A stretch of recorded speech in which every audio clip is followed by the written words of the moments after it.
तुम्हारे इसमें इतने कैसे हुए? दो चीजों के, कि क्वालिटी नो कॉम्प्रोमाइज, और दूसरी बात रोड एक्सीडेंट्स। ये रोड एक्सीडेंट में 1,73,000 लोग मरते हैं। 18 से 34 एज ग्रुप में 60% मरते हैं। मेरा भी एक्सीडेंट हुआ था। मेहरबानी करिए, 3% देश का जीडीपी का नुकसान होता है। यंग लड़के, डॉक्टर, इंजीनियर बेचारे चले जाते हैं। उस परिवार पर क्या बीती होगी। और रोड एक्सीडेंट में जो प्रॉब्लम है, एक तो रोड इंजीनियरिंग का प्रॉब्लम, ऑटोमोबाइल इंजीनियरिंग का प्रॉब्लम, इन्फोर्समेंट का प्रॉब्लम, लॉ का। हमारे लोगों को कानून के प्रति डर और सम्मान भी सिखाना पड़ेगा। और दूसरी इंपॉर्टेंट चीज़ है, लोगों को समझाने का काम भी करना पड़ेगा। एजुकेशनल इंस्टीट्यूशन में बच्चों को सिखाना होगा। पर रोड इंजीनियरिंग के प्रॉब्लम के लिए हम जिम्मेदार हैं। ऑटोमोबाइल इंजीनियरिंग में हमने सब सुधार कर दिया। एयर बैग्स 6 लग गई इकोनॉमिक मॉडल में। मेरा आपसे रिक्वेस्ट है कि आपके रोड पर जहां एक्सीडेंट होता है उसको sensitive, social consciousness, social responsibility and social sensitiveness is the most important thing for human being. आप उसको बहुत संवेदनशीलता से और सीरियसली लो, और जो एक्सीडेंट होता है वहां इंक्वायरी करो, ब्लैक स्पॉट का स्टडी करो, और ब्लैक स्पॉट को तुरंत इंप्रूव करो। जहां रेड सिग्नल लगाना है सिग्नल लगाओ, जहां साइनेज लगानी है वहां साइनेज लगाओ, लोगों की जान बचाओ।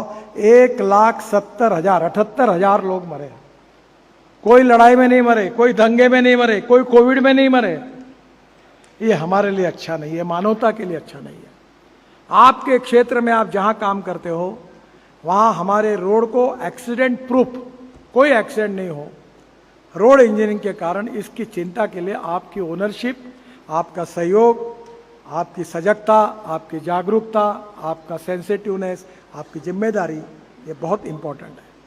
तो मेरा विश्वास है कि क्वालिटी एंड रोड एक्सीडेंट, इसके लिए अपना स्वभाव बनाओ और इसके साथ कोई कॉम्प्रोमाइज मत करो। और ये दो चीज़ें होगी तो निश्चित रूप से जिसको एक सस्टेनेबल लाइफ हमारे लोगों को हम दे सकेंगे।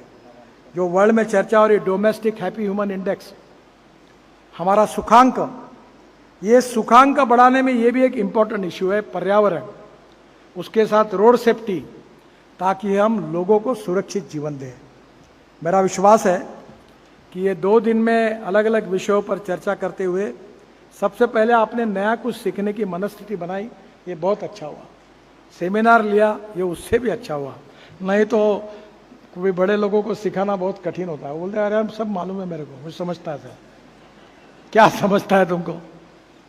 देखो, महात्मा गांधी जी ने कहा, वो याद रखो, गलती होगी तो स्वीकार करो, कोई कमियां नहीं होती।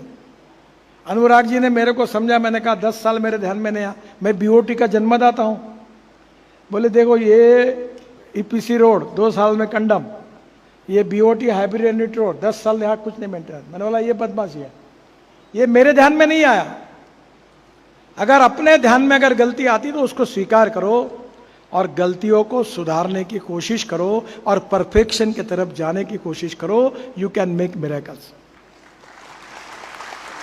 और आपके कार्य से, आपके कर्तृत्व से मध्य प्रदेश हो, भारत हो, हम एक अच्छे क्वालिटी इंफ्रास्ट्रक्चर को बनाएं। मैं अक्सर कहता हूं कि अमेरिका, मैंने अपने यहाँ एक मुंबई में मंत्री था तो मैंने एक स्लोगन लगा के रखा था। मुझे याद है, मेरे मित्र रतन टाटा अब नहीं है, बहुत बार वो मेरे घर आकर मुझे पूछते थे उसके बारे में। मैंने लिखा था, American president John F Kennedy का एक सेंटेंस लिखा था कि American roads are not good because America is rich, but America is rich because American roads are good. और मैं वो सपना देखता हूँ आप सब लोगों के सहयोग से कि आने वाले समय में इंडियन रोड इंफ्रास्ट्रक्चर अमेरिका से भी अच्छा होगा, ये हम करके दिखाएं। और वो करने में द मोस्ट इंपॉर्टेंट रोल आपका है। अगर आप चाहेंगे तो ये निश्चित रूप से, बिकॉज आप ही विश्वकर्मा है, आप ही इसको बदल सकते। केवल आपके मन में ये तय कर दो कि मुझे ये करना है, मैं ये अच्छे तरीके से करूँगा, तो ये देश बदले बिना नहीं रहेगा। यही प्रेरणा, यही विजन आपको इस कार्यक्रम से मिलेगी। इस विश्वास के साथ मैं अपनी बात को समाप्त करता हूँ। धन्यवाद।